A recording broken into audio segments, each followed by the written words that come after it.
Agradecemos al Señor, hermanos, por estar una vez más conectado con la radio y la predicadora. Este programa se llama La Desposada.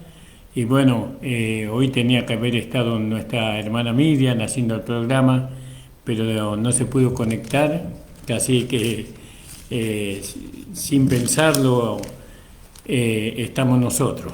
Gloria al nombre del Señor, estoy yo. Y bueno, siempre es un gusto, hermano, participar en la palabra del Señor y bueno, saber que están todos los hermanos y las hermanas de Radio La Predicadora, la 94.1, conectados con la radio para poder escuchar nuestro programa. Mando un fuerte abrazo a todos los hermanos de la iglesia, de la calle José Hernández 384, Barrio El Tambo, Isidro Casanova, y también para todas las iglesias que nos rodean, para todos los pastores, evangelistas, maestros, profetas, apóstoles que el Señor ha levantado y que también tienen sus congregaciones. Les mando un fuerte abrazo y que el Señor bendiga a cada uno, hermanos.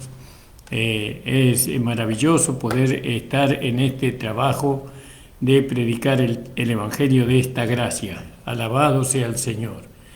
Bueno, vamos a hacer una oración, hermanos, y vamos a pedirle al Señor que nos dé la palabra para este día, para que podamos nosotros serles de bendición a todos ustedes.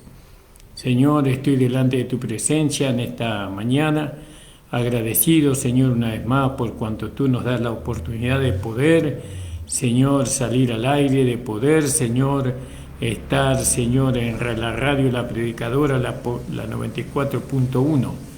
El Señor bendiga grandemente a la radio, a todos los que están trabajando en la radio, y que estas ondas radiales, Señor, no solamente traspasen, Señor, las puertas de los hogares, sino el corazón, el alma de las personas, para que puedan recibirte a ti como Señor y Salvador de sus vidas. Padre, en el nombre de Jesús te lo pido. Amén. Gloria al nombre del Señor. Entonces nosotros, el evangelio que nosotros predicamos, hermano, es un evangelio ya dado por el Señor Jesucristo, como siempre hablamos y siempre lo reiteramos, al apóstol Pablo. ¿No? Él fue perseguidor de la iglesia, como todos conocen, y Dios le reveló el mensaje para nosotros los gentiles al apóstol Pablo. Ahora este mensaje de la gracia fue predicado desde el comienzo de la iglesia. Sabemos que Pablo nos habla de la iglesia de Jerusalén y nos hace saber que en la iglesia de Jerusalén habían hermanos fariseos y seduceos que predicaban que el hombre no podía ser salvo si no es por medio de la circuncisión y de cumplir los mandamientos. Pablo se enfrenta con ellos y le dice que no, que la salvación es por la fe, ¿no? Que ya no es por medio de la ley de Moisés, porque la ley de Moisés llegó hasta Juan, ¿no? Y entonces que ahora es por medio de la gracia. La gracia es la vida de Dios en nosotros. Nosotros somos salvos por medio de esa vida. Esa vida nosotros la recibimos cuando aceptamos a Jesucristo como Señor y Salvador de nuestra vida. Nosotros recibimos esa vida. Alabado sea el Señor. Y entonces la gracia siempre se predicó y la gracia siempre estuvo en evidencia, no como hubiéramos querido o como hubiera querido Dios mismo, sino con bastantes dificultades. Dificultades por cuanto se ha implantado, como cuando estaba el Señor Jesucristo, se ha implantado otras enseñanzas y otras delineaciones, por así decirlo, que no tienen nada que ver con la gracia. La gracia es la verdad absoluta. No hay otra verdad como la gracia, porque la gracia no es un conjunto de doctrinas solamente, ni de enseñanzas, sino que la gracia es la persona misma del Señor. Entonces esa es la gracia. La gracia es Dios en nosotros, la vida del Padre, del Hijo y del Espíritu Santo en nosotros. ¿En quiénes? En todos aquellos que creen en el Señor, que creen en Dios. Por eso, en el libro de Hebreos capítulo 3, dice que Jesús es superior a Moisés, ¿no? Y ahí él dice, por tanto, hermanos santos, participantes del llamamiento celestial, considera al apóstol y sumo sacerdote de nuestra fe, a Cristo Jesús, el cual es fiel al que le constituyó, como también lo fue Moisés en toda su casa. Tanto como Jesús y Moisés fueron fieles. Porque de tanto mayor gloria que Moisés es estimado digno a este. Quiere decir que Jesús era de mayor gloria, cuanto tiene mayor honra que la casa el que la hizo. Fíjese, porque toda casa es hecha por alguno, pero el que la hizo todas las cosas es Dios. Y Moisés a la verdad fue fiel en toda la casa de Dios como siervo, para testimonio de lo que se iba a decir, pero Cristo como hijo sobre su casa, la cual casa somos nosotros, si retenemos firme hasta el fin la confianza y el gloriarnos en la esperanza. Entonces nosotros vemos que este Evangelio de la gloria, de la gracia, tiene mayor gloria que la ley misma, que la ley de Moisés misma. Porque esta casa o este Evangelio de la gracia nos trajo realmente la salvación y la vida eterna, cosa que la ley no nos podía nosotros salvar y no nos podía conceder la vida eterna, porque la ley fue un ayo para llevarnos a Cristo y fue un freno para que el hombre no se desembocara hacia el pecado y a la promiscuidad. Entonces no fue la ley para salvar al hombre, no fue dada para salvar al hombre o para que el hombre alcanzara la vida eterna, sino que la ley fue dada para que el hombre pudiera entender que necesitaba un Redentor, un Salvador, y este era Jesucristo el Señor, y se nos fue dado por medio de la gracia, porque por medio de Jesucristo vino la gracia y la verdad. Esto está muy claro en las Escrituras, muy claro. Ahora, pero sin embargo, lo que se proyectó a través de las edades, a través de los tiempos, no fue el Evangelio de la gracia, sino que fue el Evangelio de la circuncisión, como le llama el apóstol Pablo en el libro de Gálatas. ¿No? El Evangelio de la circuncisión era aquel Evangelio que se predicaba en la iglesia de Jerusalén, donde se demandaba que los hombres, los gentiles que creían en Jesucristo, ellos tenían que guardar la ley y circuncidarse. Eso lo encontramos en el libro de los Hechos, en el capítulo 15, versículo 9 por ahí. Bueno, entonces ustedes fíjense que lo que se proyectó a través del tiempo no fue la gracia, sino que fue la legalidad. ¿Por qué la legalidad? Porque el Evangelio que predicaba que el hombre tenía que guardar la ley y circuncidarse, entonces eso mantenía todavía la ley en vigencia, ¿no? El hombre era salvo por cumplir los mandamientos y era salvo por circuncidarse. Gloria al nombre del Señor. Bueno, sabemos cómo fue la historia bíblica, que Pablo se levantó con la autoridad que le había dado el Señor, y él dijo: si viene alguno predicando un evangelio diferente que el que yo he predicado, y si yo mismo anunciare otro evangelio que yo les he anunciado, sea maldito. Entonces, de alguna manera, Pablo estaba entendiendo la importancia del evangelio de la gracia. Porque yo le quiero decir a los hermanos amados que no hay otro evangelio, solamente el evangelio de la gracia de nuestro Señor Jesucristo resucitado. Porque el evangelio que Pablo predicó no fue el evangelio de Pablo, sino el evangelio de Cristo resucitado. Eso ya lo sabemos todo. Eso los hermanos no es la primera vez que lo escuchan, sino que esto es una cosa sabida, y no sé si entendida, pero sabida por todos los hermanos. Ahora, lo que se proyectó fue la legalidad. La legalidad trajo mucho daño al evangelio. La legalidad trajo mucha deshonra al Señor. ¿no? Al Señor, al Cristo resucitado, al Evangelio de la gloria o de la gracia. Le trajo mucha deshonra. ¿Por qué? Porque el Evangelio de la circuncisión no tenía la capacidad que tiene el Evangelio de la gracia. El Evangelio legalista no tiene la capacidad que tiene el Evangelio de la gracia. ¿Por qué? Porque el Evangelio legalista depende de las obras y en cambio el Evangelio de la gracia depende de la ley, de la fe, perdón, depende de la fe. Entonces fíjese la diferencia que hay entre el Evangelio de la circuncisión y el Evangelio de la incircuncisión. El Evangelio que Pablo predicó depende de la fe. Por eso Pablo dice que el justo por la fe vivirá, ¿no? Y si retrocediere, no agradará a mi alma, dice el Señor. Entonces vamos haciendo un poco de historia, hermanos, para que podamos entender algo que es muy necesario que tengamos, ¿no? Entonces, ¿qué proyectaba? ¿Qué tipo de personas o qué tipo de cristianos, entre comillas, proyectaba el Evangelio de la circuncisión? Y bueno, ese evangelio de la circuncisión proyectaba hermanos o personas religiosas. Por dentro, por fuera se mostraban resplandecientes, pero por dentro todavía la maldad y el pecado permanecían en los hermanos, en aquellos que decían creer en Jesucristo.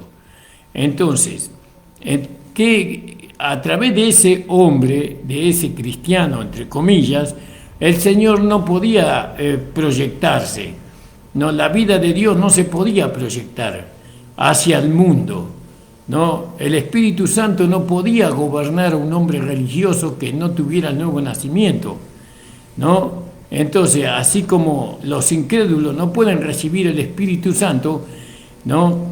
con poder, menos puede recibir el Espíritu Santo una persona que dice que es cristiana, pero que a la vez es religiosa en su conducta y en su pensamiento y sentimiento.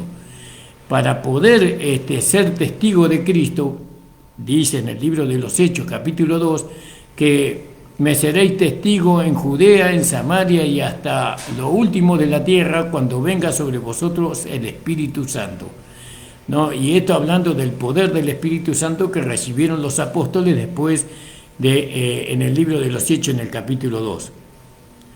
Entonces fíjese lo que ocurrió en la historia de la Iglesia. Se proyectó el legalismo.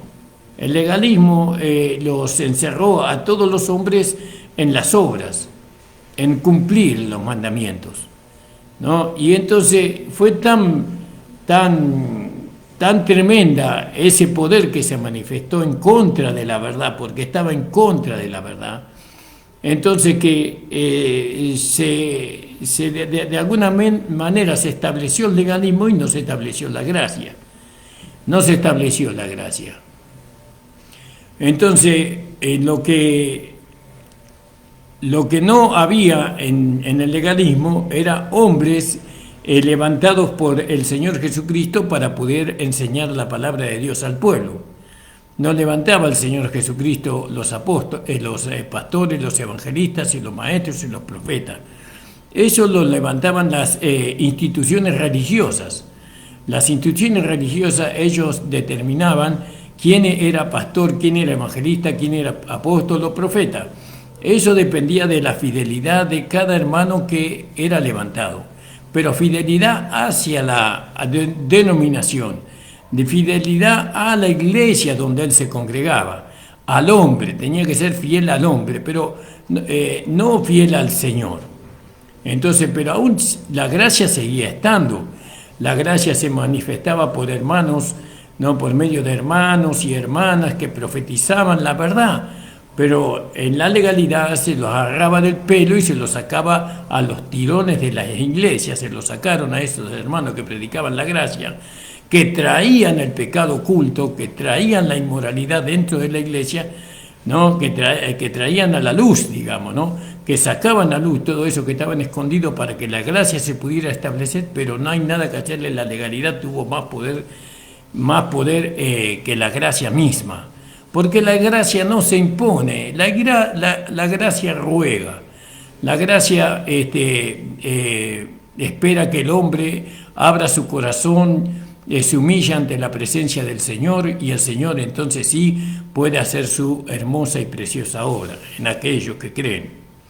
Entonces, fíjese cómo fue la historia de la iglesia, ¿no? La legalidad por todos lados, acá en Casanova, en La Ferrere, en Castillo, en San Alberto, en todos los lugares, en Virrey del Pino, en el barrio El Mirador, en el kilómetro 28, Villa Escaso, en todos los lugares, en San Justo, en todos los lugares, acá también en Florencio Varela,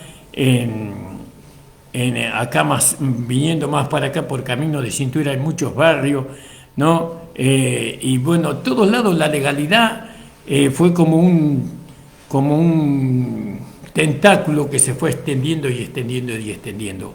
Mientras que la gracia no tuvo esa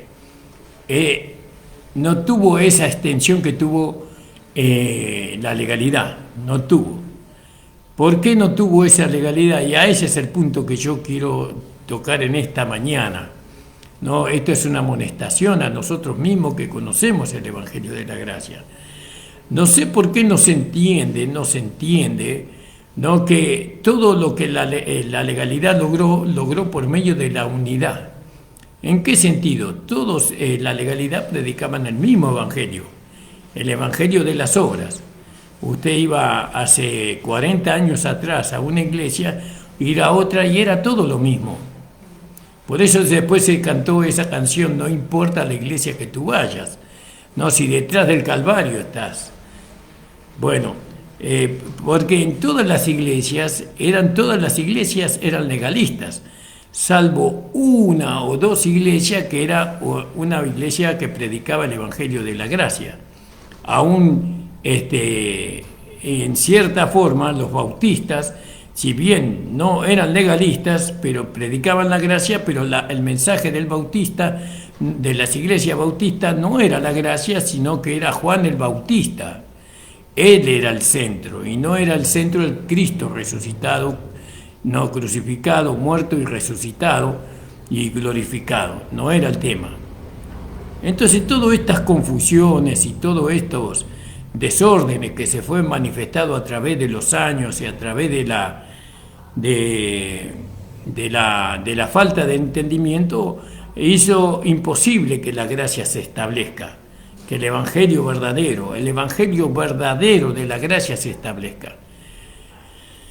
Gloria al nombre del Señor. Entonces nosotros vemos, ahora que la gracia se va extendiendo, que se va conociendo por lo menos la palabra gracia, y se va conociendo también la importancia de esa palabra, pero se está careciendo del espíritu de la gracia, sino que conoce la palabra de la gracia, pero no el espíritu, porque si estuviera el espíritu de la gracia en medio de nosotros, entonces la gracia podía de alguna manera avanzar, ¿no? Por medio de la unidad y por medio del mensaje, ¿no? De una manera mucho mejor que la que está hoy día. ¿Cuál es la falla de nuestro mensaje? La falla de nuestro mensaje somos nosotros, no el mensaje. El mensaje es perfecto, no tiene error el mensaje de la gracia, porque este mensaje viene del cielo. Este mensaje no es que nació en la mente y en el corazón de una persona demasiado inteligente. Hablando de las personas terrenales, ¿no? Pero vino del cielo esta gracia. Jesús la trajo a la tierra para que nosotros podamos vivir por medio y a través de ella. ¿Qué pasa? ¿No? Aunque fíjese que en este pasaje, que yo no sé cómo los pastores de la gracia lo tienen olvidado, ¿no? Y no le ven la importancia de este pasaje, que es una digamos, una de mucha importancia para nosotros los hermanos que predicamos la gracia. Y dice el Señor ahí, Jesús ora por sus discípulos. Dice, yo te he glorificado en el capítulo 17:4, yo te he glorificado en la tierra, he acabado la obra que me diste que hiciese. Ahora, Padre, glorifícame tú al lado tuyo con aquella gloria que tuve contigo antes de que el mundo fuese. He manifestado tu nombre a los hombres que del mundo me diste. ¿Vio? Acá el Señor recibió hombres a su cuidado, ¿no? Que Dios le dio a él, ¿no? Y bueno, y él era la responsable de enseñarles a ellos cuál era la voluntad de Dios. Tuyo eran y me los diste, y han guardado tu palabra. Entonces fíjese, ¿no? Guardar la palabra de Dios. Ese es lo primero que nosotros tenemos que entender. Guardar la palabra de Dios no es solamente guardarla en nuestro corazón, que sí, que tiene mucho valor eso, sino guardar la palabra de Dios es poner nuestra vida en defensa de la palabra de Dios. ¿No? Guardar la palabra de Dios es no aceptar bajo ningún motivo otra palabra que no sea la palabra de Dios. Si nosotros guardamos la palabra de Dios, la palabra revelada que le fue al apóstol Pablo y que nos fue dada a nosotros como una iluminación, abriendo los ojos de nuestro entendimiento para que podáis saber, nosotros guardamos la palabra de Dios, pero atesoramos la palabra de Dios, pero también la defendemos. Tenemos que defenderla. Ahora, ¿cómo la defendemos? ¿Atacándose a los legalistas? No, no tenemos que atacar a los legalistas. No es así como nosotros vamos a establecer la gracia atacando a los hermanos legalistas. No va a ser así. Gloria al nombre del Señor. Sino que tenemos que seguir la lectura. Ahora han conocido que todas las cosas que me has dado proceden de ti, porque las palabras que me diste les he dado, ellos las recibieron, y han conocido verdaderamente que salí de ti, y han creído que tú me enviaste. Yo ruego por ellos, no ruego por el mundo, sino por los que me diste, porque tuyos son. Y todo lo mío es tuyo, y lo tuyo mío, y he sido glorificado en ellos. Y yo no estoy en el mundo, y ya no estoy en el mundo, mas estos están en el mundo, y yo voy a ti. Padre Santo, a los que me has dado, guárdalos en tu nombre para que sean uno, así como nosotros. Y entonces, nosotros ahora vemos que tenemos que ser uno. Pero no solamente uno en el conocimiento, no solamente uno en la iluminación, sino uno en la práctica. ¿No? Uno en la práctica. Yo quiero amonestar al pueblo de Dios, al pueblo, no a los pastores, porque siempre hablo hacia los pastores, al pueblo de Dios, ¿no? Que el pueblo de Dios tiene que entender, ¿no? Tiene que entender la importancia de mantenerse en la verdad. Tienen que entender que hay una verdad y que esa verdad nosotros algún día vamos a estar delante de ese tribunal, del tribunal de Cristo para ser juzgado por medio de la verdad. Y la verdad va a usar la verdad para juzgarnos, ¿no? Va a usar la verdad. Todo lo que ahí se va a decir va a ser verdadero, ¿no? Y vamos a recibir nuestra justa recompensa conforme haya sido nuestra fe, conforme haya sido las obras que nosotros hemos manifestado por medio de la vida del Espíritu, porque el Espíritu no tiene obras, pero tiene fruto. Pero sabemos que la obra de la fe es que el Espíritu pueda manifestar los frutos. Todo por la fe. Bueno, pero ese es otro tema. Entonces nosotros, ¿qué tenemos que hacer? Nosotros tenemos que entender que nosotros tenemos que ser uno. Uno, los hermanos en Cristo, hablo de los creyentes en Cristo. Ustedes tienen una responsabilidad, así como nosotros los pastores tenemos responsabilidad delante de Dios. Ustedes la responsabilidad que tienen delante de Dios es defender la verdad. La verdad. No inclinándose para un lado ni para el otro. Ustedes están por la verdad. O deberían estarlo, por la verdad. Nosotros estamos por el Señor. Estamos por lo que dice la Escritura, por lo que dice la palabra del Señor.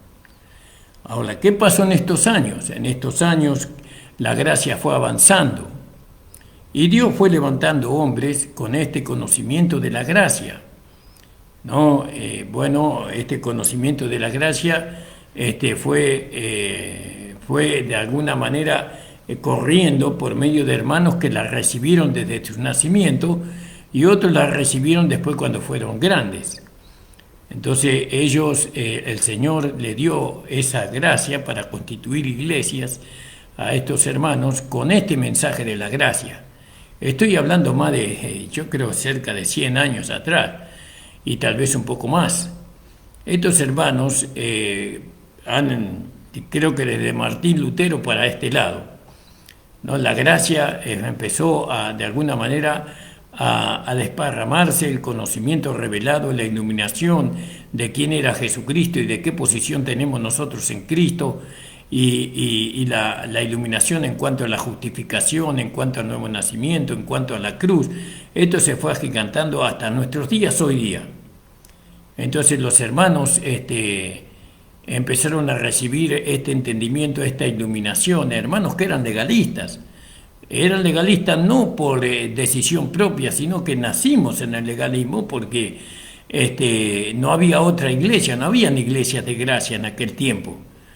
No había el mensaje de la gracia en aquel tiempo. Yo conocí a un hermano, un pastor evangélico, un pastor que él predicaba la gracia, que fue el hermano Abel Deppeler, ¿no? Que yo el primero que escuché predicar el mensaje de la gracia o después de la cruz, ¿no? Al hermano Abel Deppeler. Pero nosotros, como éramos legalistas, teníamos los ojos del entendimiento cerrados, no le podíamos entender lo que el hermano nos hablaba. Pero sin embargo la semilla fue plantada en nuestro corazón por medio del hermano Abel Deppeler. El hermano Deppeler y el hermano Cachito Deppeler, ellos pusieron la semilla del Evangelio de la Gracia en esta zona, porque yo no he escuchado a nadie hablar el Evangelio de la Gracia como ellos lo hablaron, en medio de nosotros los pentecostales estoy hablando, ¿no? En medio de los pentecostales. Tal vez las iglesias bautistas predicaban la gracia, pero al no tener la revelación de la gracia, entonces solamente era un tema más dentro de las doctrinas que ellos tenían, como me dijo un bautista alguna vez. Entonces los hermanos predicaron la gracia, fueron muy perseguidos por los legalistas, pasaron muchos malos momentos estos hermanos predicando el Evangelio de la cruz, pero ellos pudieron establecer una iglesia de gracia ahí en su casa donde ellos estaban. Yo me iba para allá, después de terminar la reunión de mi iglesia, que terminaba a las 7 de la tarde, yo me iba corriendo, que te quedaban como 30 cuadras, era joven en aquel tiempo, me iba corriendo para estar en los cultos de ellos, y eran cultos preciosos y maravillosos. A veces me quedaba hablando con el hermano Abel Deppeler, con su hijo, horas del Evangelio de la Gracia. Yo entendía muy poco de lo que ellos me decían, pero lo que sentía era lo que me atraía a mí. Me sentía tan libre, sentía tanta paz en mi interior, sentía tanta descanso, ¿no? Cuando estaba con ellos y ellos me hablaban de la Biblia y del Evangelio, de esta gracia. Y bueno, y llegó el día en como que el Señor, por medio de los hermanos de Gracia y Gloria, que nos trajeron a nosotros el Evangelio de la Gracia, pudimos entender con el hermano Emilio Velastiqui, entendimos cómo era el asunto de la salvación, de la vida eterna, del nuevo nacimiento. Todo eso fue un proceso de muchos años. Ahora, esto, ¿qué tendría que haber producido? Eso tendría que haber producido una iglesia de gracia en cada localidad, pero no ocurrió así. ¿Por qué no ocurrió así? Porque no teníamos una iglesia de gracia que a nosotros nos condujera, sino que el hermano Deppeler se fue al Chaco, a vivir al Chaco, y bueno, y nosotros quedamos sin esa iglesia de gracia. El hermano Emilio Velastiqui se fue a Paraguay y quedamos sin iglesia de gracia. No teníamos dónde congregarnos. Yo me congregaba en la iglesia evangélica pentecostal Dios es Amor con el pastor Ignacio de los Santos, pero el pastor no tenía el conocimiento del Evangelio de la Gracia. Él predicaba el Evangelio que le habían enseñado a él.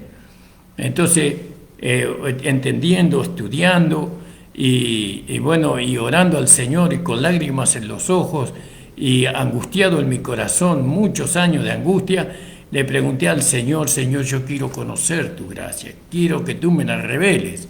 Y yo miraba la cruz de nuestro Señor Jesucristo y no entendía. Yo lo único que veía ahí era un muñeco clavado. Pero yo sabía que ahí había un misterio, había algo, y le decía a mi esposa, yo tenía 1 o 2 años de casado con mi esposa, ahí hay un misterio maravilloso que no lo puedo entender. Y entonces vinieron unos hermanos de Gracia y Gloria que están en Paraguay, en la iglesia central, ellos la tienen en Paraguay, en Villarrica. Me fui a la escuela bíblica, del 97 creo que al 2000, me fui a la iglesia, a la escuela bíblica en Villarrica, trayendo el conocimiento y trayendo literatura que ellos tenían de la gracia. Y bueno, y cuando llegué acá a mi casa le dije a mi esposa, ¿no? Porque mirábamos para todos lados para congregarnos, queríamos congregarnos nosotros, ¿no? Pero no podíamos congregarnos en una iglesia legalista donde no conocían la gracia, porque íbamos a ser de problema para los hermanos legalistas, porque el legalista no creía en el mensaje de la gracia como creíamos nosotros y como entendíamos. Y yo iba a la iglesia del Pastor de los Santos y predicaba la gracia a los hermanos, y los hermanos se agarraban la cabeza. El pastor estaba muy angustiado por este asunto conmigo, y yo no quería, dado que yo amaba a mi pastor, amaba a mi iglesia, le dije, pastor, yo me voy a retirar porque ya es hora de que nos separemos, pastor. El pastor me bendijo, me dijo, Ramón, anda tranquilo, que el Señor te bendiga mucho, las puertas están abiertas cuando vos quieras volver. Y entonces me salí con mi esposa y estuvimos en nuestra casa. Mire, termino contando el testimonio al final. Estábamos en nuestra casa y ¿qué vamos a hacer? Y bueno, y no sabíamos qué hacer, no había iglesia, empezamos a tener alguna reunión en el fondo, en el comedor de mi casa, con algunos hermanos que el Señor iba añadiendo a nuestro hogar, y nosotros le hablábamos de la gracia a los hermanos, de la salvación, de la vida eterna, de la fe, de la justificación. Les hablábamos a los hermanos, y los hermanos venían y empezaron a venir y empezaron a venir. Y entonces yo le dije, amor, yo voy a hacer un salón acá adelante para poner una iglesia.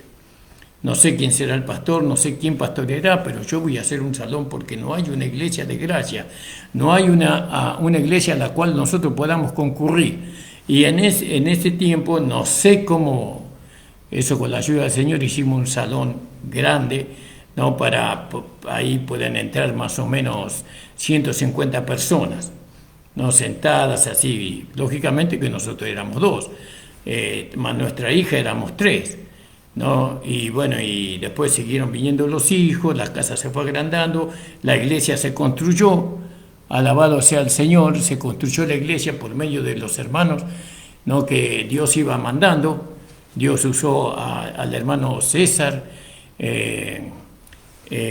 para poder ayudarnos a hacer la iglesia, y a otros hermanos más, muchos hermanos que nos ayudaron a hacer la iglesia, y esta es una iglesia que predica el Evangelio de la gracia.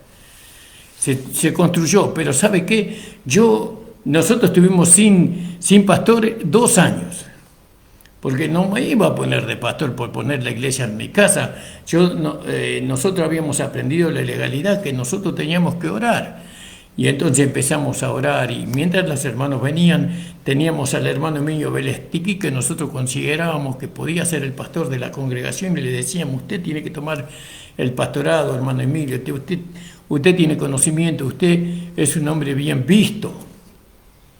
Bueno, el hermano Emilio le dijo que él no tenía el llamado, que no quería estar de pastor porque él había sido pastor en la legalidad y él no quería ser pastor. La cuestión es que se fue el hermano Emilio y quedamos sin pastor. ¿Y quién será el pastor? ¿Y quién? Fuimos a Florencio Varela a hablar al hermano Filemón Amarilla. Un día había hermanos para bautizar, y bueno, y el hermano Filemón, un día muy lluvioso, y le digo, pastor, prepárese para que usted pueda bautizar a los hermanos que están preparados para el bautismo. Y dice, yo no los voy a bautizar, el que lo va a bautizar es usted. Sí, pero yo no soy pastor. ¿Cómo no va a ser pastor usted si Dios le dio las almas a usted? Entonces usted es pastor y métase ahí a bautizar a los hermanos. Bueno, conforme a su palabra yo lo voy a hacer, pastor. Y agarré, obedeciendo al pastor, Filemón Amarilla, entonces empecé a bautizar. Y ahí en Florencio y Varela me apartaron como el pastor de Isidro Casanova. Alabado sea el Señor, y entonces ya teníamos pastor. No, no es que yo no quería ser pastor, yo quería ser pastor, siempre fue el deseo, no pastor en sí, pastor, yo quería servir al Señor. Fui misionero muchos años también en la legalidad, he trabajado en el campo misionero, que es algo que a mí me gusta muchísimo hacerlo, pero el Señor me encerró acá en esta iglesia durante todos estos años para poder enseñar el Evangelio de la gracia. Entonces, ¿qué pasó? ¿Qué pasó con la gracia? ¿Qué pasó con nuestro mensaje amado? ¿Qué pasó con este mensaje amado? Y bueno, nosotros no teníamos conducción porque el pastor Firmana Amarilla se falleció, se lo llevó al Señor y no, la iglesia ya tenía muchos problemas, muchas situaciones difíciles y no le pedíamos a los hermanos que vinieran y que nos pastorearan, que nos enseñaran, pero nadie se movió. Bueno, entonces agarré la literatura que traje de la escuela bíblica y empezaba a leer acá y acá de la hermana Budia, hermano Copley, y también empecé a indagar con otros hermanos cómo es la gracia, cómo se establece. Yo era joven en aquel tiempo, inexperto. Para colmo, no era una persona bien vista, no porque tenía un mal testimonio, sino por mi trabajo. Yo siempre fui vendedor ambulante, un vendedor un trabajador de la calle yo decidí por ese oficio porque ese oficio a mí me daba tiempo para dedicarlo al Señor, para leer, para orar, para visitar a los hermanos, para visitar a los enfermos, para ayudar a los hermanos a hacer sus casas y todo eso. Eso es lo que yo quería para mi vida y el Señor me lo concedió. Pero ¿qué pasó con la gracia? ¿Qué pasó? Porque eso es lo que nosotros... Yo no quiero que usted ponga los ojos en mí, sino en el mensaje que Dios nos ha dado a nosotros. ¿No? Y ahora hay una iglesia de gracia, acá en La Matanza, ¿no? Que Dios levantó, porque los que conocen la historia de la iglesia, de esta iglesia de gracia, saben que Dios la levantó, ¿no? Tocó los corazones de los hermanos y de las hermanas. Y bueno, y claro, la falta de experiencia que nosotros teníamos, también estábamos saliendo del legalismo, no teníamos muchas veces, la prédica nuestra no era tanto agraciada, sino que era más legalista que agraciada y tuvimos que aprender a separar la legalidad. Y bueno, y esto hasta que Cristo no fue formado en nosotros, no se pudo hacer. Entonces, según Juan capítulo 17, nos dice que nosotros tenemos que ser uno. Muchos hermanos han salido de esta iglesia local, muchos hermanos que han aprendido de nosotros la gracia del Señor, ¿no? Pero claro, ellos siempre veían la carne, la humanidad, un churrero, ¿no? Predicando la gracia. Estaba formando mi familia, mi hogar, mi matrimonio, estaba haciendo mi casa, muchas tareas tenía yo en manos y no teníamos un hombre, ¿no? Maduro, crecido, desarrollado, que nos pudiera conducir. Entonces el Señor me puso a mí y así con todos estos avatares de la vida establecimos la iglesia de gracia en mi hogar, con el mensaje de la gracia. Nunca prediqué más la legalidad, nunca más prediqué, siempre la gracia. Y de acá salieron hermanos con este conocimiento, porque Dios me ha dado este conocimiento a mí, me lo ha revelado, me lo ha hecho entender a mí para que lo comparta. Para que lo comparta con muchos hermanos que estaban en la legalidad y que no entendían su salvación, que no entendían su nuevo nacimiento. Muchos hermanos o varios hermanos que han salido de este lado, de esta iglesia local, se independizaron de nosotros.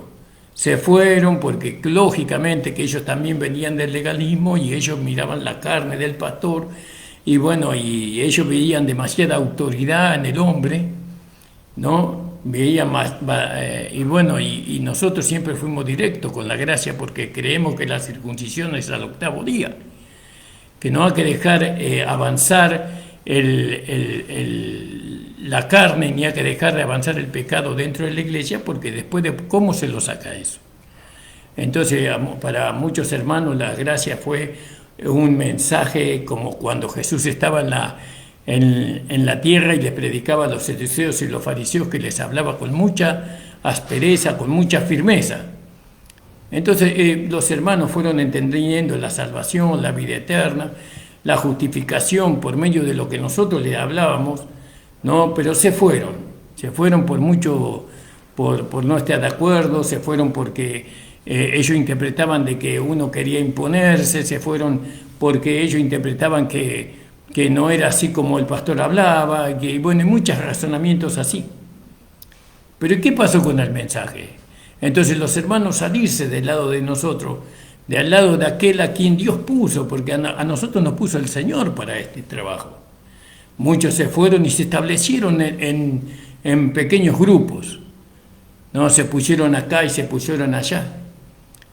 Pero yo no fui el único hermano que tuvo esta iluminación, esta revelación del mensaje de la gracia, sino que hubo un hermano allá en San Miguel, el hermano Juan Avellaneda, quien también el Señor le reveló la gracia, le reveló el mensaje de la justificación, de la salvación, de la vida eterna, pero él alcanzó mucho más que nosotros, el hermano Juan Avellaneda. ¿Por qué? Porque él, el Señor le dio una autoridad para que los hermanos que él iba adoctrinando se mantuvieran al lado de él, ¿no? En sujeción a él, y él no le daba ningún respiro. Él no le permitía a ellos razonar, él les llevaba que tenían que creer y tenían que vivir por fe. Y yo no, yo estaba esperando siempre que la gracia hubiera hecho el trabajo en los hermanos. Bueno, la cuestión de que el hermano, y ahí también hermanos de acá, de esta zona, fueron y aprendieron con el hermano Juan Avellaneda la gracia, pero también se enojaron con el hermano Juan Avellaneda y se establecieron ellos iglesias propias con el mensaje de la gracia. No sabían ellos dónde se estaban metiendo. Y entonces, ¿qué pasó con el mensaje de la gracia? ¿Dónde está la iglesia de gracia? ¿Dónde están los hermanos de la gracia? Muchos predican la gracia, pero no están unidos con los otros que predicamos la gracia también. Sin la unidad, hermano, no se puede alcanzar. No podemos preparar, digamos, el escenario, entre comillas, para la venida de nuestro amado Señor Jesucristo. Sin la unidad no se puede preparar. Si todavía seguimos siendo independientes los unos de los otros, eso gana Satanás, eso gana la carne, el mundo gana sobre nosotros. Ellos se ríen de nosotros por la falta de unidad. Hay hermanos que conocen la gracia y ellos no entienden la unidad, la necesidad de ser uno. Cuando decimos que hay que ser uno, no estamos diciendo que nosotros queremos gobernar sobre todos los hermanos de la gracia, porque no tenemos esa capacidad para gobernar. Pero que tenemos que estar juntos, en comunión, tenemos que hablar, tenemos que conversar, tenemos que hacer una iglesia gloriosa para que el Señor pueda venir y buscar a su esposa. ¿Dónde está la esposa de Cristo? Ni siquiera escondida está.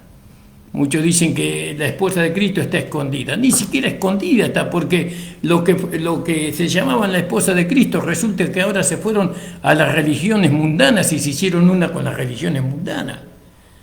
¿Dónde está la esposa? Por eso, hermanos amados, para terminar, les exhorto a los hermanos de la gracia, al pueblo, no a los dirigentes, porque los dirigentes están contaminados por su avaricia, están contaminados por mantener su lugar. ¿No? Estoy hablando con las personas, con los hermanos, ¿no? Que han entendido la gracia, que la gracia los salvó, que la gracia los justificó, que la gracia les perdonó, que la gracia le dio vida eterna, que la gracia le hizo un nuevo nacimiento. Con usted estoy hablando, hermano. Usted tiene que estar por la verdad. Y si el pastor que dice que predica la gracia no manifiesta lo que él predica a través de la vida práctica, hermano, salga corriendo de ahí por más gracia que predique. Busque una verdadera iglesia de gracia. Una verdadera iglesia donde el pastor esté comprometido con la verdad. ¿Entiende, hermano? Esa es la única manera en que nosotros vamos a poder crecer. Es la única manera que nosotros vamos a poder desparramar este mensaje de la gracia por todo este mundo. Siendo unos, estando unidos, ¿no? Estando unidos. Hay pastores de la gracia que están en adulterio, que están en fornicación. Hay pastores en la gracia que son mentirosos, ladrones. Hay muchas cosas que dicen que están en la gracia, pero no están en la gracia. Porque aquellos que estamos en la gracia no practicamos esas cosas. No practicamos esas cosas. Hay temor de Dios, hay reverencia en cuanto al Señor. Nosotros queremos la exaltación de nuestro amado Señor. Queremos que el nombre del Señor sea exaltado, sea glorificado, que este mensaje sea amado por los hermanos por los beneficios que tienen ellos. No porque nosotros le llevamos a amar este evangelio, no por eso, sino por los beneficios que este evangelio tiene. Le doy gracias al Señor. Gracias, hermana María Luz Ayala. El Señor bendiga grandemente, hermana. Gloria al nombre del Señor. Y a todos los hermanos que estuvieron comunicándose y estuvieron con nosotros en la radio por medio de este programa, le agradezco, hermana. Y bueno, un abrazo para la hermana Miriam. El Señor le bendiga grandemente, hermana Miriam. No salió en esta vuelta, pero no se preocupe. Ya va a salir de nuevamente, hermana. Saluda a la hermana Norma Galván, al hermano Daniel. Que el Señor bendiga grandemente sus vidas, que el Señor les fortalezca. Y bueno, la extrañamos mucho a la hermana Norma, la necesitamos. También al hermano Daniel, que el Señor les bendiga grandemente, hermanos. A todos los hermanos que tienen este mensaje, que el Señor les dé espíritu de sabiduría y revelación para las palabras que yo he hablado. Señor, te doy gracias por esta palabra. Te pido en el nombre de tu amado Hijo Jesucristo que bendigas a nuestro hermano Nicolás en esta hora, que lo ayude, Señor, juntamente con su esposa, con su mamá, Señor, y que tu Espíritu Santo esté sobre él y en él, Señor, y con tu poder él pueda, Señor, ganar las almas que tú necesitas para poder venir y buscarnos y llevarnos contigo en las nubes para estar siempre contigo. Padre Santo, en el nombre de Jesús, te doy gracias, muchas gracias. Te pido tu bendición sobre mi vida y la vida de mi hogar y de mis hijos. En el nombre de Jesús, amén. El Señor le bendiga, hermano.